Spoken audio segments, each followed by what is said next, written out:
Good evening everyone. এখন বসিয়েছি, চলো আমি এখানে দুধ ভিজিয়ে রেখেছিলাম, দুধটাকে একটু জাল দিতে হবে আমায়।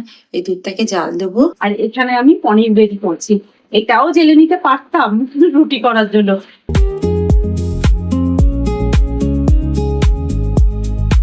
লেট হয়ে যাবে, তো সেই জন্য ডিনারটা তাড়াতাড়ি করা দরকার।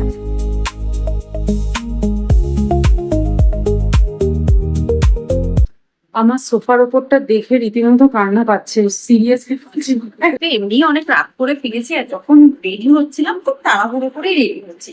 মানে এই শাড়িটা পরেছিলাম, আর এই শাড়িটার সাথে যে ব্লাউজটা আছে সেটা একটু